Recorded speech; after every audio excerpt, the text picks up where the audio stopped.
When it comes to office space, the air that your team breathes is vitally important.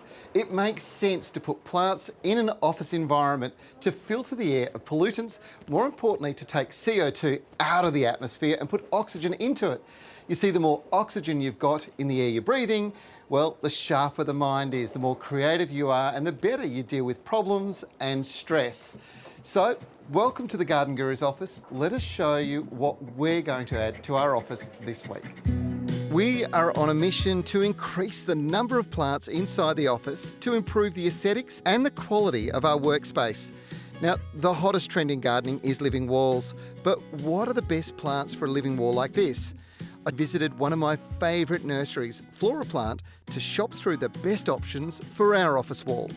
Poinsettias, orchids, indoor flowering plants and even foliage plants like bromeliads. The options are endless. I've decided to select a heap of indoor colour plants for the Garden Guru's office.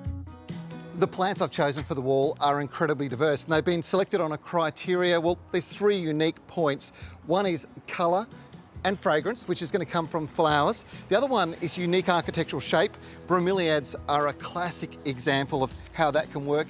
And of course, the other thing is foliage colour. So it brings great diversity to the wall. The one most important thing that you've got to get right is your soil when you're potting these up. And what we've got here is a chunky, coarse cocoa peat mixture that's got some volcanic rock in it. Now, this will not smell, it'll hold lots of moisture, and it'll look fantastic, getting these plants off to the best possible start in their new home. Other options include the beautiful foliage plants Begonia rex. The succulent kalanchoe is another great specimen that grows well indoors for many years in most instances and produces the most amazing flowers throughout the year. As each of the planters are filled with plants, my challenge is how I want the garden wall to look, and placement will deliver a look that should dazzle visitors and be a nice backdrop to the production coordinator Courtney's workspace. Once you've got all the trays in place, it's pretty much ready to go.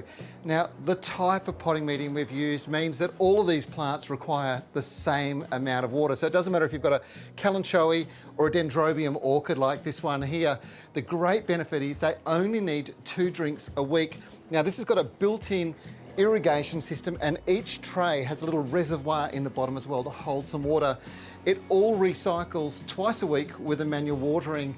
And doesn't this just look sensational? How good does that look? Amazing. And the best thing is now we have a natural air conditioner in the office that'll filter pollutants and stale air out of the office environment, enriching it with oxygen. Perfect for creative minds to thrive in.